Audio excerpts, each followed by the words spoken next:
So I'd like to welcome everyone to our first Friday Forum for the autumn of this year, 2023. And it's a great pleasure to welcome Sally Groves, MBE. So Sally was one of Max's closest friends, and she now chairs the Max Trust. And anyone who knows Sally will recognize and certainly acknowledge her lifelong passionate commitment to new music. And as a music publisher, Sally was responsible for Shot Music's contemporary music catalogue for many years. And she also received the Leslie Boosley Award, which honours champions of new music. She is also the chair of the Vaughan Williams Foundation, the Music Libraries Trust, is a governor of the Royal Society of Musicians, and a trustee of the National Ensemble Uproar and Riot. You're an incredibly busy lady, Sally, so we are very, very thankful for you to making the time today to talk to us. So how it's going to work, it's sort of a question and answer session, and Sally is very keen for anyone to ask questions as we go along, but Richard and I will be sort of co-chairing the session today. But if you do have a question, then either put your virtual hand up or your actual hand so we can see you, or just put the question in the chat function, and we will obviously get round to that question. But I'm going to kick things off with a question. So Sally, when did you first meet Max? Well, I think it was when my father, Charles Groves, was preparing St Thomas Wake, which he did in Liverpool, and the proms. And I think, Richard, you were saying that would have been in 69. Yeah. My father in Liverpool, with the Liverpool Phil, made a point of doing major contemporary work every season, and particularly British contemporary work, although he also did Stockhausen for the industrial concerts, as they were. He did a lot of contemporary music, and he did the second performance of the Triumph of Time, not the Triumph of Time, of Harry. And he did St Thomas Wake unforgettably at the proms, extraordinary work. And I met him then. And I think I also, around that time, went to stay with Michael Tippett down in Corsham, and Max and Michael played croquet fiendishly. They were, both of them, fiendish croquet players. So I sort of knew Max from the age of about my late teens, I suppose. I surely played croquet. I remember him in Michael's garden, perching on the wall. There's a picture, you know that picture. Yes, it's not that I don't believe you. I just think of it as something really extraordinary. So Sally, 1969, for those who know Max and his music, 1969, incredibly productive year, 8 Songs for My King, etc. To what extent did you talk about the music, or was it just a kind of a first encounter and then things developed obviously after that? Oh, I was a student at Birmingham then, and not connected with Shot directly in any way. Although, of course, I knew Howard Hartog, the redoubtable Howard Hartog, who was my father's agent, but before that had been what I became at Shot, and had brought in Sandy and Max into Shot in the late 50s, mid 50s.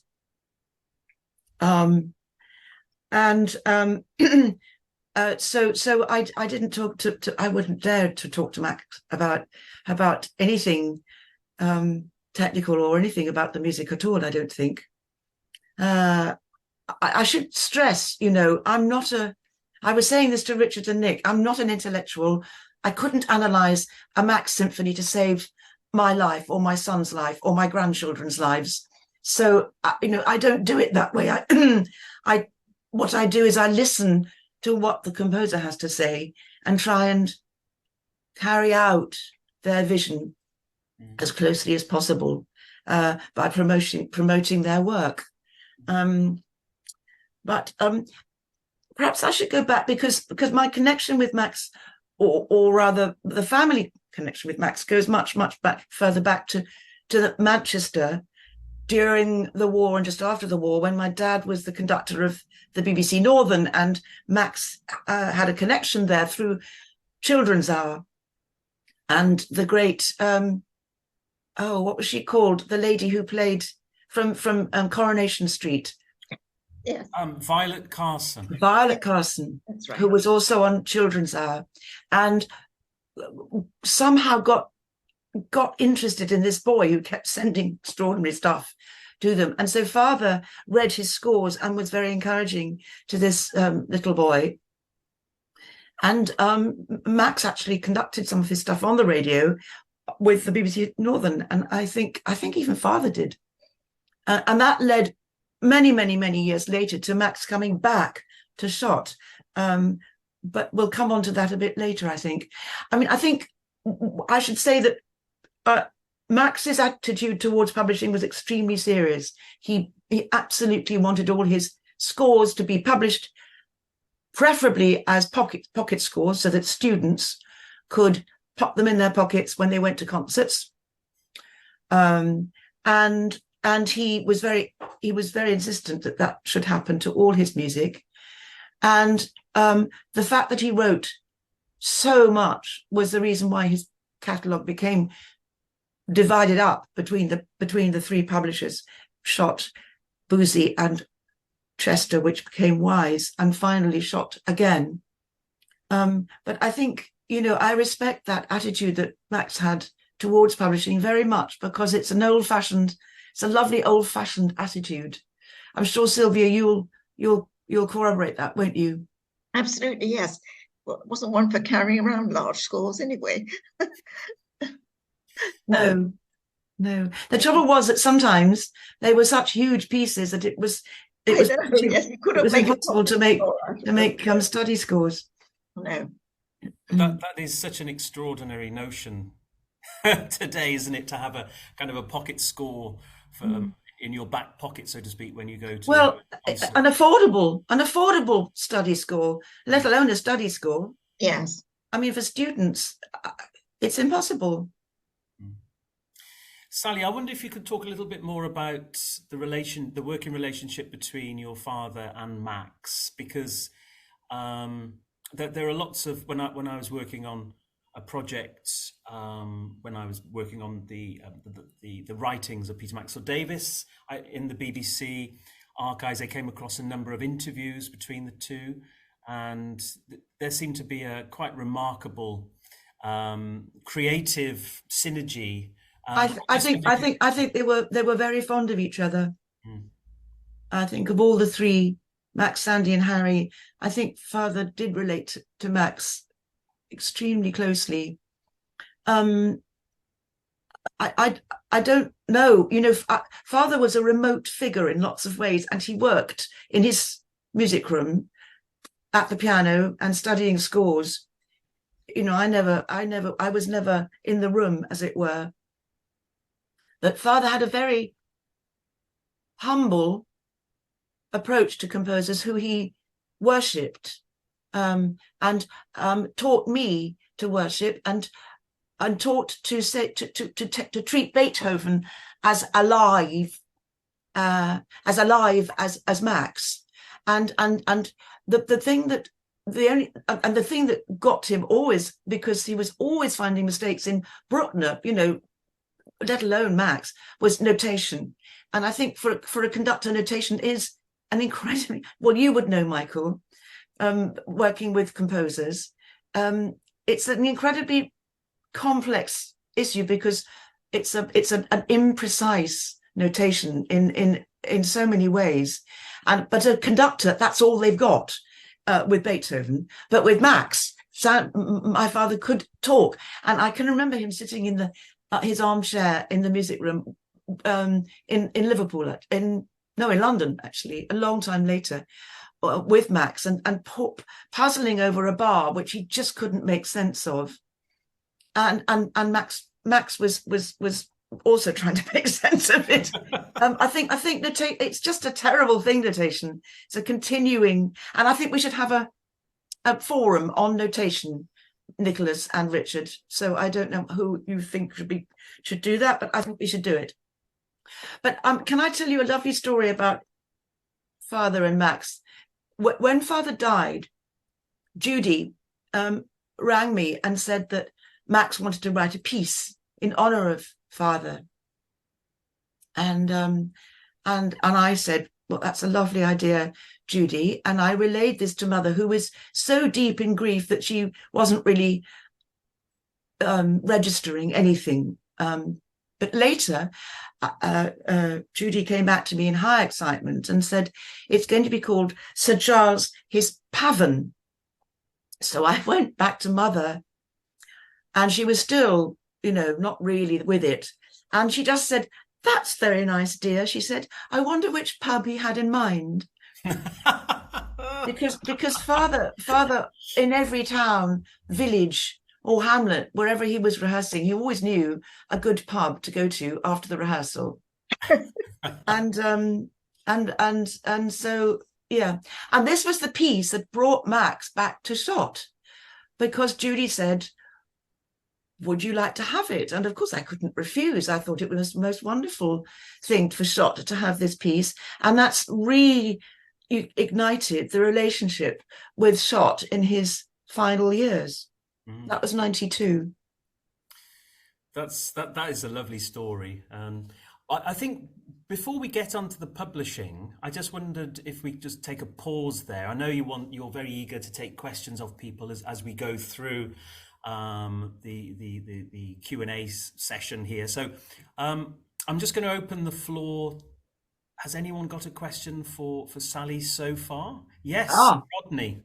Thank you. Well, I have a kind of general question, because this business about Children's Hour, which you all have all obviously know all about, I don't, and I have a very vague notion about that and about Max's connection with it. And how that led to, the thing that struck me about that I remember strongly from the conference in Cardiff was that lunchtime concert of pieces that Max wrote when he was in high school, which I thought were all amazing. And my first reaction was the trouble that Max had with what's his name, Proctor. God. If you had my reaction was, if you had a student like that, you'd just stand back and watch them. I know. But anyway, the Children's Hour thing, I don't understand. So maybe you could explain that to me. I'll explain Children's Hour, but I've also I was rereading Sandy Gurr's Finding the Key, which is the most wonderful book. If you ever don't, you'll know it, I'm sure. And there's a description in there of Max, but I'll save that for the moment. Children's Hour was the BBC radio before the days of 1, 2, 3, 4.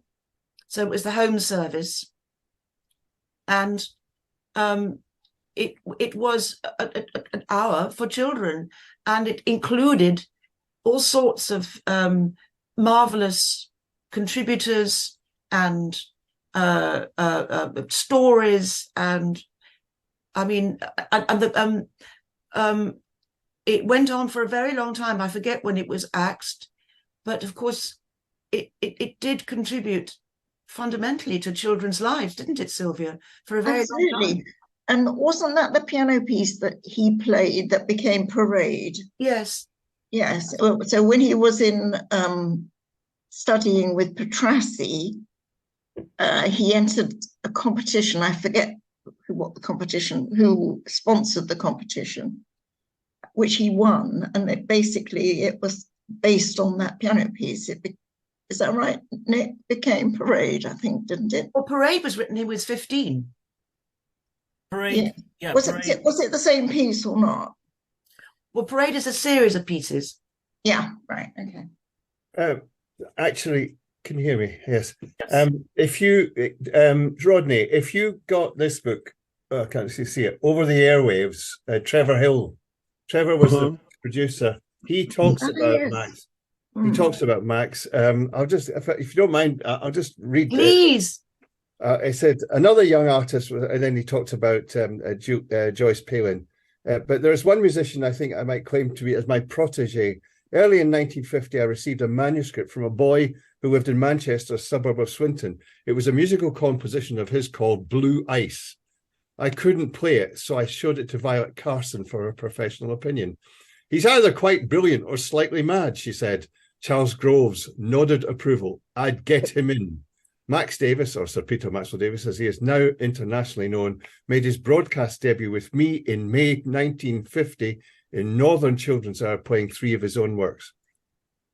I've been reading some of it in his diary at the moment, but so that's the background to it. I mean, Rodney, you know, we're blessed with a BBC that is currently being destroyed. But it, you know, extraordinary stories. Can I quote another lovely, talking about that awful man? Awful man. At Manchester. Proctor. Ah, Where is it?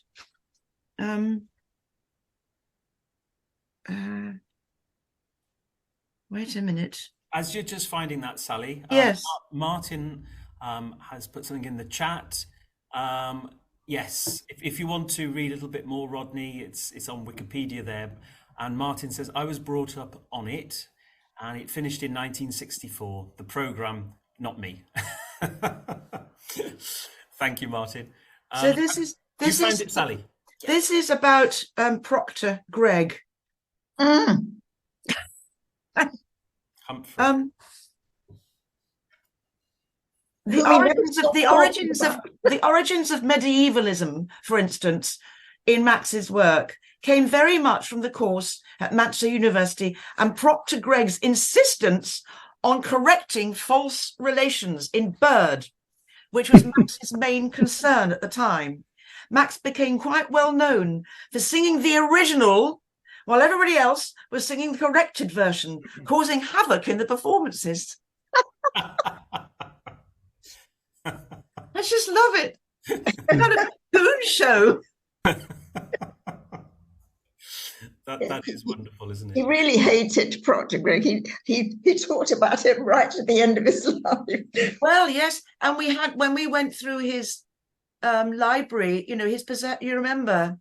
Yes. At the up in Orkney, he still had the postcard that Proctor Gregg wrote, saying when he had his first London performance, you know, you've no business to be in London. You didn't ask for permission. I mean, wow. Yeah. So the feeling was mutual, I think. Quite extraordinary. Rodney, you mentioned there the premiere of some of those pieces in Cardiff a couple of years ago. Yes, the vast majority of those, the piano pieces that were played, were the pieces that Max played on Children's Hour, the Cloud, and I've forgotten the other one as well. So, okay, it was a revelatory concert, that and the Morgenstern settings. Yeah. Oh, yes, incredible. Yeah, amazing. That he was somehow fully formed from very early on in an extraordinary way, whereas Harry certainly wasn't, and nor was Sandy, actually, although he was terribly opinionated. He destroyed perhaps 2/3 of it at the age of 14 or 15. He says so in his diary, and he only kept a certain number of them. Incredible. Well, Richard, maybe you could take over the conversation now, and maybe you could talk about publishing now. Well, Sally, I think you went into Shots, I think you said in 1974. Yeah. Yes. So did you have anything much to do with Max's music at that time, apart from the fact that, you know, some of the pieces would be being performed at the time still? Well, one of the things that I was concerned to do when I came to Shot was to overhaul the production process, which was extremely haphazard. I mean, it had been in the hands of composers, which is never a good idea. And it was before the time, of course, of computer setting. But you know, scores became out of print or whatever.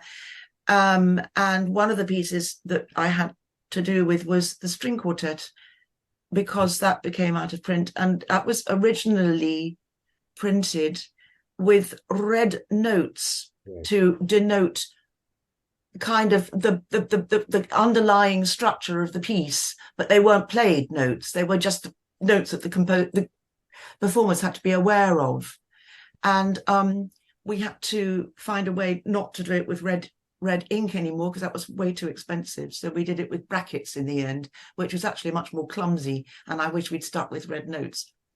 But I mean, that's a very, very interesting work, which is not played very often. And we also, and I mean, I tried to get a performance of Prolation, but it was very difficult, because Max himself was just creating so many more works that were getting premiered all the time, that, you know, getting early works played, apart from O Magnum Mysterium and classic educational works like that, was quite difficult, actually. And there was Max, you know, he'd been spirited away from Schott by Benjamin Britten at Boothie and Hawkes, and given, you know, a much higher profile than he had at Schott, which was quite dim in those years, in a way. And when I first joined in the early 70s, it had lapsed. Michael Viner had gone off to the London Sinfonietta. There was nobody really promoting the catalogue in a really dedicated way. So I had a lot of work cut out to do that. And the person who brought me into Schott, of course, was Howard Hartog, who had brought Sandy and Max into Schott. And so I mean, that was quite terrifying in itself, you know. Howard would ring up, and he was a famously abrupt man, and he'd just ring up, and I'd answer the phone, and he'd say, "Have you got a score of?" And whatever it was, I'd say, "Yes," you know, whatever it was, just terrified, because I didn't know the catalogue. I knew the English catalogue quite well, but not the sort of further reaches of the Schott catalogue. And he was one of those days I knew he was going to ring up saying, "Have you got a score of?" And it would be an invented composer, and I'd say yes, and he'd go, "Ha, you know, you don't know the catalogue." But he did force me to really, really work hard at learning the catalogue, and I did try with Max to promote the early works, but it was difficult, actually. The most I could do was to try and get things into a bit more of an order. Although Prolation remains, I don't think we ever did a proper computer set version of Prolation.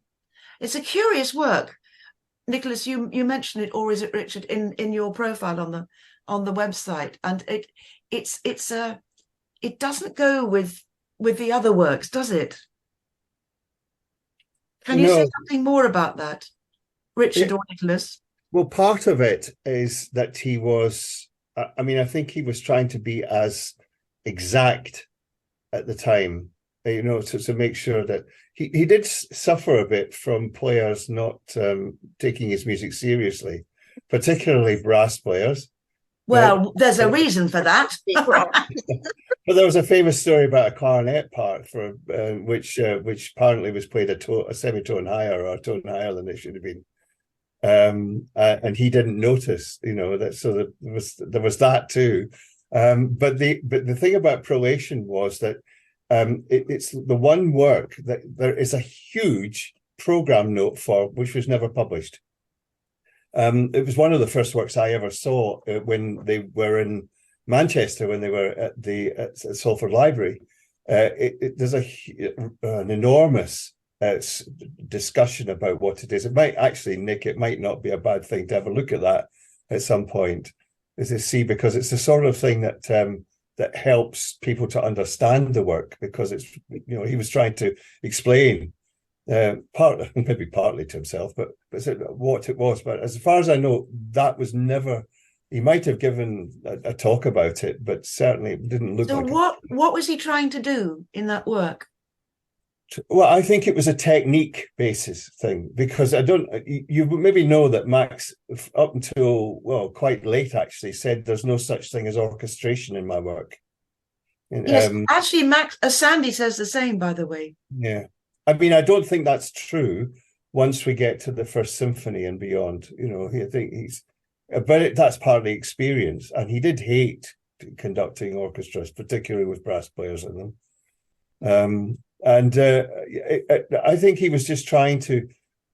I can't remember the sequence of events, but certainly he had intended to go and study with Petrassi. So I'm pretty sure that that's partly to do with it. Trying to justify every note, as it were, because Petrassi, as I understand it, I think we had a talk on that once at Canterbury. Petrassi was, why is that there? Why is that there? Why is that there? What's that? Am I? That's my memory. Is of that? Is that correct, Nick? Do you think? Yeah, absolutely. Yeah. Just to let you know that the program note that you're referring to, Richard, is now, it has been published now. It's in the Selected Writings book, so it is actually there now. I thought I'd seen it. Right. Michael. Yeah, just like to ask Sally, when the period you were just talking about, when you first joined SHOT, and Max was off with Boozies, was Max helpful to you? Was he keen to get those earlier works performed, or was he just always on the next new one? I didn't have any contact with him at Boozy, apart from seeing him at concerts. He was always, well, the other thing you must understand is that by that stage, Judy was in the picture. So everything was mediated through Judy. I mean, unlike other composers with whom I would discuss, a 5 or even 10, like Michael Tippett, schedule of composing, and with young composers, I'd say, what do you want to write? Not who's commissioned you, or, what do you want to write? With Max, I never had that kind of relationship, because it always went through Judy, until very late. That's true, isn't it, Sylvia? Everything. Yeah, absolutely. She was a buffer for everybody and everything, And a bulldozer, and a remarkable bulldozer well, in yes, lots of ways. I mean, who else would have got that Naxos contract? Certainly none of the publishers could have. So she was remarkable, but you basically did what Judy had in mind for you. And that was true even when we started publishing Max again. She would come with certain works that she suggested we had, and you took those or you didn't, basically. It got different after Judy left the scene, but it was yes. He wasn't used to it, of course. He wasn't used to discussing it with. No, he wasn't. And I don't think that's what he did. Not what he was. He didn't discuss, did he? And it was a habit that he never got out of, I don't think. I think, Michael, you wanted to ask another question. Well, it was just about the back catalogue, and just thinking about how concerned or otherwise he was about having those earlier works promoted. Well, he was always concerned about, like all composers, about having them promoted, and I did try with Prolation, because I got the feeling it was quite a central work for him in some way. But I was going to say there were some things he didn't want to be kept on being played, but that's another story. Like at the end of his life, he didn't want to hear 8 songs ever again, and everybody kept doing it. So that's yeah. It's because it upset him, because he had been so unpopular with everybody when it was written. I eventually got it out of him why he didn't want it to hear it, and it was because It's very strange, we have, as a governor of the Royal Society of Musicians, there we are in in the Yes. house where he composed 8 songs for a Mad King. Yes. It's amazing. Yes. That was the worst one, because it was exactly at the time when he couldn't be certain that he was ever going to go on composing, because nobody wanted to play his pieces. I mean, slightly later than that, but Well, it lasted till the end of his life. He obviously thought that maybe he'd never make it, and even when he had, it was still there in the back of his mind all the time. which is why Judy was so crucial. Yes, that's right. She just didn't let him think about those things. But talking of brass players, I mean, I think everybody knows the famous story of when my father recorded the second Fantasia on John Tavener, which has 4 trumpet parts, and they had to have relays of trumpeters because their lips just went. And father said to Max, the reason the 4th trumpet is 4th trumpet and not 1st. Well, there is a reason for that, because these parts are just unbelievable. Funny you should say that, Sally. It's when Chris was discussing all that stuff with Ashenas, he said we'd have to have 2 trumpets, because you couldn't possibly ask them to play all that stuff and then record it the next day. It wouldn't work. Did you find that, Michael, when you were doing Max's pieces? Well, I think the outstanding one was the Lighthouse, really, and the demands on the horn player. And of course there was that famous story from the premiere with the horn not turning up, I think, drunk or something very. I mean, it was a catastrophic situation where the horn player was completely freaked out by the part, including sitting in the auditorium. I think that was also part of the problem as the judge or the court of inquiry. But otherwise, no. I mean, the other pieces we didn't have that problem. That was the only one. But interestingly, do you think that's gone, Michael? Because all the recent performances of the Lighthouse I've heard in France in particular, nobody seemed to have any problem with it at all. No, I think that's right. And I think it's changed enormously. And I can think of other trumpet parts with other composers later that have troublesome, but people seem to get used to them. They do. Technique. I mean, kids just get, it's extraordinary the way they do. But the other thing is, we must never forget that it's the composers who bring the techniques forward. Yeah. Look at Berlioz. Michael Tippett's horn parts, absolutely incredibly difficult, but everybody does them now. Composers see further than we do. Yeah. So it's interesting. I was just going back to the publishing thing a minute.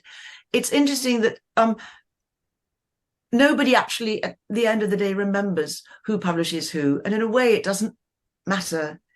Of course, you can associate Stravinsky with those Boosey and Hawke scores, but a lot of his music was published by Schott, and with Max, in a way, it's quite an extraordinary example of that these 3 publishers coordinated, worked together, and are still working together to promote the work. It's an interesting thing that Max wanted very much to be published, but also was with 3 different publishers. So it was 1991 when you really started to get back to work with Max. 92, I think. 2. That's when Dad died. Right. So what was the sort of sequence of events thereafter? Because I know that it ended, as it were, with his quintet, which he wrote and dedicated to you. So that, you must have worked a lot closer with him then. Very much so. Originally with Judy, of course, and there was some. We were given some very large pieces to work on, including that enormous piece for when the Queen came, Sylvia, at Westminster Hall. Oh yes, yes. It is enormous. Yeah. Some gigantic piece with choirs and brass bands and God knows what. What's it That called? commemoration 60. Sorry? Was it commemoration 60? Yes, that's right. Yes. Yes. I mean, they were massive pieces. But Max, unlike so many composers, was very good at delivering. He on the whole, he didn't deliver too late, in my memory. Is that true, Sylvia, or did Yes, you I think so. early moments?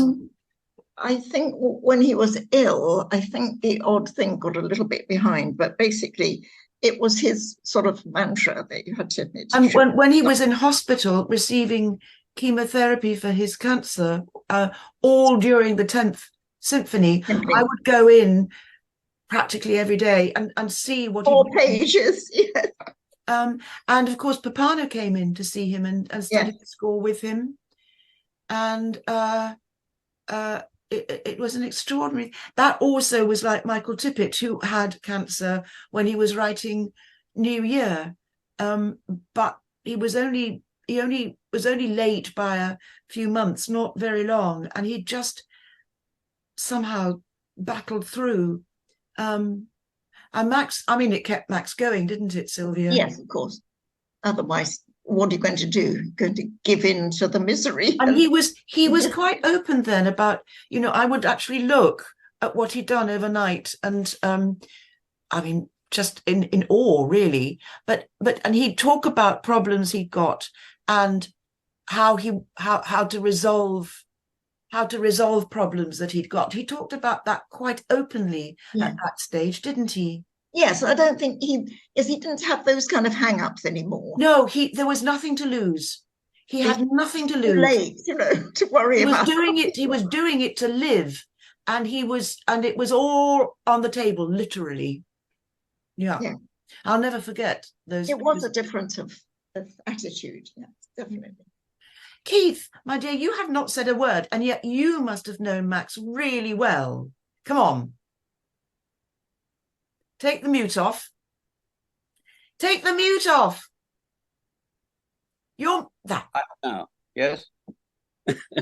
No, sadly, I never knew Max very well at all. But one of the earliest memories I have of hearing any of the music live was One You'll Like, because it was a short period when I was already a student at Birmingham, in which case we knew each other a little, we never knew each other very well. We did.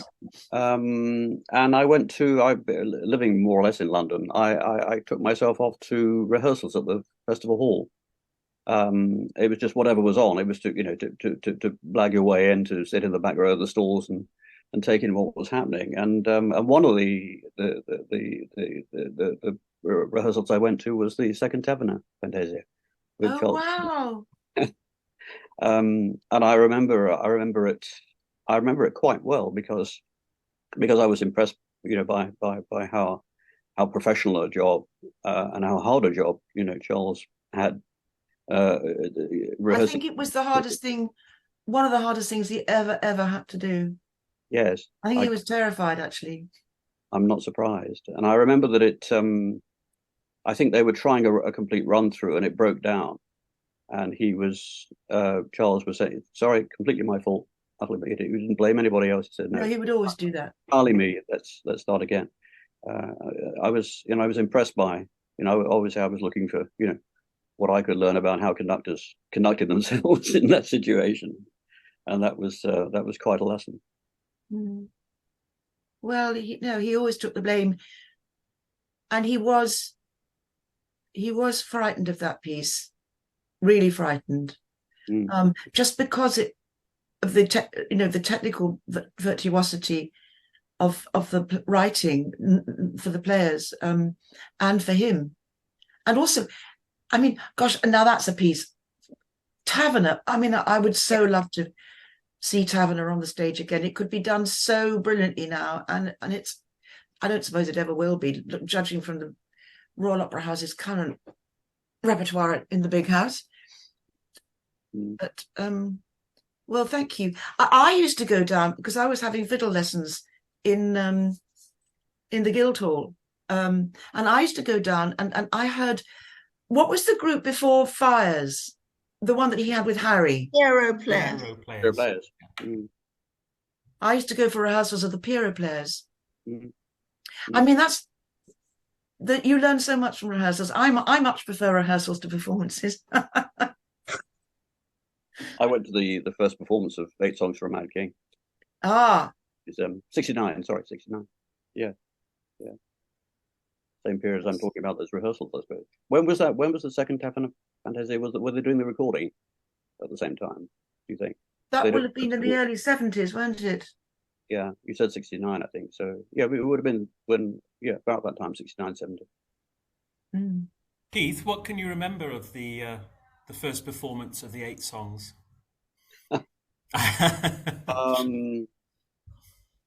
The shock of it, I suppose, including what you might call the moral shock of it, and the fact some people were very definitely shocked. I tell the story, I think, like many people do, of the guy who walked out, completely disgusted and so on and so on. I can't remember now what he said. Stephen Walsh has a good version of that story, because I think this guy actually had to get past Stephen sitting.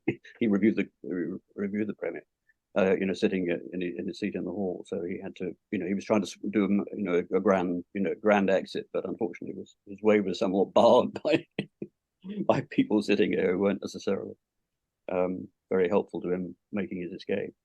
But and that I mean, as an 18-year-old kid, I mean, that had quite a big effect on me. That I was already probably in my very sort of sort of schoolboy Maxwell Davies, can't say it. I remember the first performance of the Proms performance of World is Bliss. I bet Colin was scared of that too. My God. Yeah. That was, but that was a shattering experience. I just thought it was the most amazing world that he conjured up there. Yeah, again, that was all the same period, isn't it? That's 69. 69, yeah. And what I remember, perhaps wrongly, is I must have been standing in the arena towards the front, and totally absorbed by the music, as I recall. And not realizing until after the performance, which was because it was at least twice as long as it was meant to be, wasn't it? Yeah, fulfilling a long Proms tradition. Turning around after the performance was over and realizing that the arena was more than half empty. I just hadn't noticed that so many people must have left. I think, Michael, I think you wanted to say something about the 8 songs, possibly? Not the 8 songs. No, I'm just picking up on a small reminisce from Keith, really. And I just remember sitting in the rehearsal room for the revival of Tanafana at Covent Garden, being utterly spellbound by it, and the brilliant design by Ralph Coltai, those fabulous scales.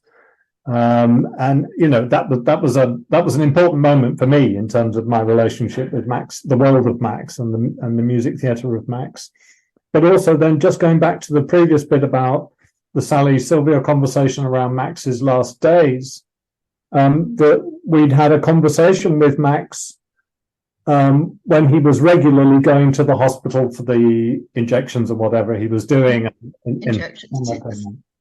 and asked if he was interested in writing a new chamber opera, small-scale opera for us. And we'd written about it, and then we met with him, and he was beautiful about it. He was lovely, but he was very realistic. He said, "I haven't got time." He was really clear. He had priorities. He had the composition he was doing in his mind. Clearly, the 10th was really important. And he knew what he had the capacity to do, which I thought was remarkable, actually. Yeah. I mean, when he wasn't in London, because he didn't generally speaking work at all when he was having those injections.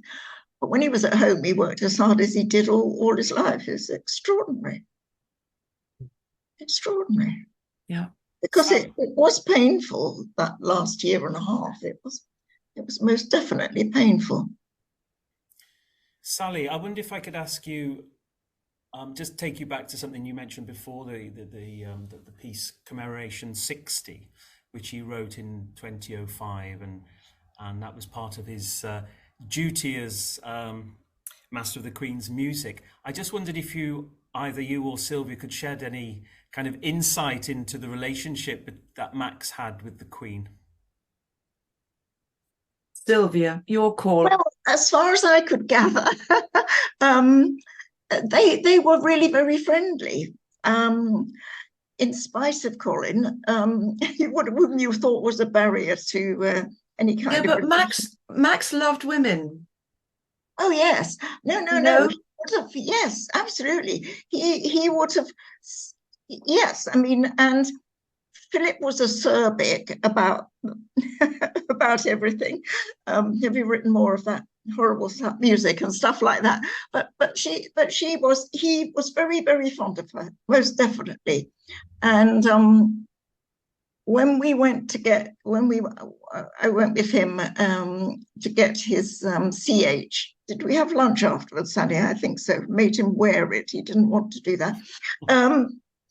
And he was really annoyed because she did it, and she gave him a CA. She took away, he had resigned being Master of the Queen's Music, and Judith was being accepted, and he was really cross because he wanted me to meet her, which I'd only done at garden parties. I mean, it didn't matter to me at all, but he was really cross. So I think it was a proper relationship, quite honestly. I really do. That's the impression I always had. Yes. And the thing about Colin was that,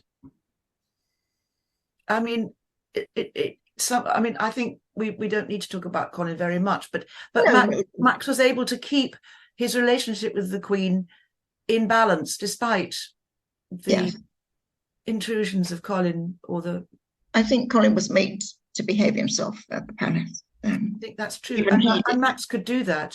Yes. I mean, ever since he'd been a schoolmaster at Cirencester, he could just discipline, he could just do it. Yes, you'll get caned afterwards if you misbehave. Anyway, because Colin wasn't allowed to drink at the palace. That was absolutely forbidden. Right. Okay. Well, Max learned that being a prefect, as I've just discovered reading through his diaries. Yes. He's quite, because they had to look after forms and keep them quiet. And he actually quotes what he says to them. Actually, the diaries are just about that. There's nothing about the music. He just talks about dealing with the school and dealing with the children and so telling them to be quiet. And if you don't be quiet, I'll give you a detention and all that. And he actually writes all that in his diary. Interesting. Because there's nothing about the music. No, you get the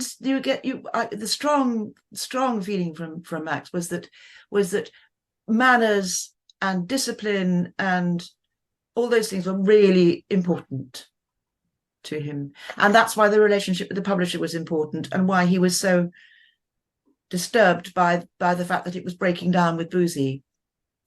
You had to respect that with him. It was very important. Yes, and there was a shame about that, but never mind. The letters to Donald Mitchell, whom he knew quite well, are around the period where there was that contention between Shott and Boozies about who was going to publish him, and they're worth having a look at actually, because I'd love to. Yes, I've actually got photographs of them, so I'll look out for you and send you. Thank you, Richard. I think Sandy was hoping that he'd be whisked away as well to Boozy. But I don't think Britain was interested in Sandy. He was interested in Max, wasn't he? Do you think it was? I mean, there was a direct role that Britain played there, wasn't there, Richard? Quite no. I've always understood that Britain recommended him for the Harkness. Was that right? Am I? Recommended him for what? Say that again. The Harkness Fellowship. Ah, yes. Yes. Copeland and Britten. So I think Britten really got Max in a way that he didn't get Sandy. So it was very interesting, and I think it's great. I don't believe people should stick with something that's not right, and I think it was great for Max that he went to Boozy. It gave him a much bigger window on the world at that point. You know, those wonderful works, out they came. Sally, I wonder if I could. I mean, we're coming to the end of the session today. I just wanted to hear from you about your role in setting up the Max Trust and the work that it does and the work that it continues to do and wants to do in the future. Well, first of all, I'm not really sure I am the chair of the Max Trust, because I think all of us are equals here. And Sylvia has known Max for far longer than I did. But Max asked me to be his musical executor. And I was very concerned, as I always am, about composer legacies. Composers seem to think that they're immortal and that, you know, their works will survive by divine intervention, whereas that is not at all the case, as Britten himself very well knew. And the contrast between Britten and Tippett has always been very much uppermost in my mind. The fact that Michael never thought he needed it. He formed the Tippett Foundation to look after other composers and not himself primarily, whereas Britten built so carefully. And when Max was dying, I wrote to him, because nobody else seemed willing to do so, to say, you must think about what's going to happen to your music. And he agreed that the last tranche of manuscripts that were going to go to the British Library, the money from that sale would go to set up a trust to look after his music. Wasn't very much money, it's about £25,000. But that's the basis of the Max Trust. And we're using it really for recordings, because we think that that's probably the best use of the money. And there's been various small things that we've helped with. And there is a big one which we're trying to get off the ground, because A Mirror of Whitening Light has never been recorded, unbelievably. And that's the basis of the recording that we want to get made. We were going to do it with a Danish group called Athalas, which Max had a relationship with and wrote a piece for, and that Christopher Austin has had a relationship with. But that lockdown has just, you know, wiped so many plans off the face of the earth, and they've gone through several artistic changes of direction and management. So we're going to try and do it back here again. So that's really what the trust does. It's also there just to encourage people, sometimes just even a letter or an email to say, great, if we can, you know, we can put it on the website, or we can, you know, any kind of endorsement that isn't necessarily money. Richard and Nick, of course, Nick's on our board, a trustee, and Richard are doing inestimable work with their publications and with the British Library, who are, I think, cooperative, aren't they? On the whole, Richard? Extremely, yes. I mean, Chris Scobie is a good egg, isn't he? Yes, very good. Yes, always. And now we've got Sandra Tuppen, who has taken over from Richard. I think she's a good thing too.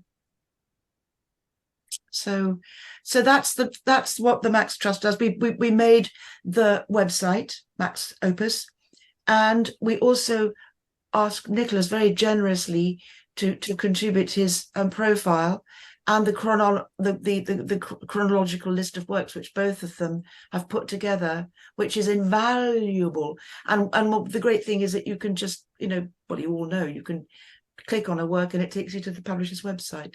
So all of that is important. But it's when a composer dies, they do go through.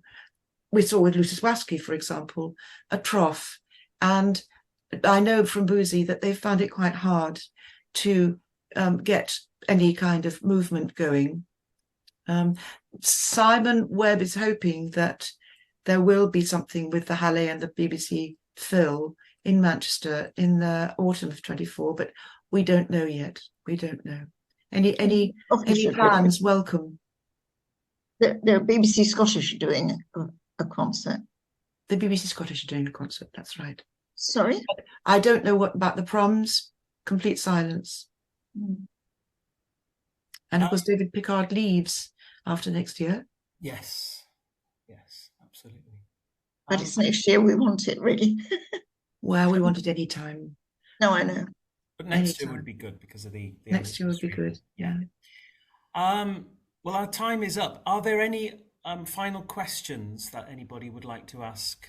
Simon? Can I ask, Fenella, are you a student of Max, or what's your connection with Max? Hello, I am a PhD student of Nick's actually, and I'm looking into the role of the Master of the Queen's music and Max within that role. So, oh, great. Well, he did remarkable work. Yeah, and it's something that's not really been covered that much in the scholarship, and I thought that was an interesting element to explore. Yeah. Great. Good. Good. Thank you. Thank you for all of your insights. No doubt Fenella will be in touch with you, Sally, and of course Sylvia, to ask questions about the Queen, etc. Well, Sylvia's your go-to person there. Excellent, thank you. Right, you better hurry up for now. I'm going to live forever. I'll put you both in touch. Thank you.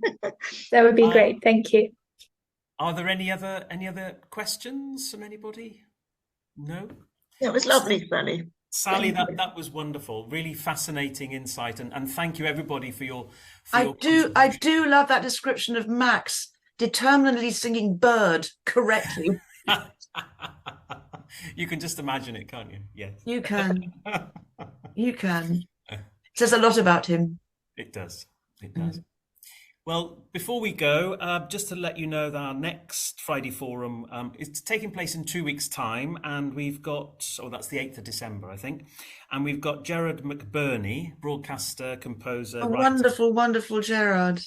Absolutely. So he'll be taking the hot seat, as it were. But thank you once again, everybody. Thank you so much, Sally.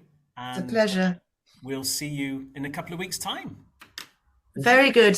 Okay. Goodbye, bye, everybody. Bye. Thank you, Nick and Richard. Bless you, bless you, bless you always. Our pleasure. Bye. Thank you.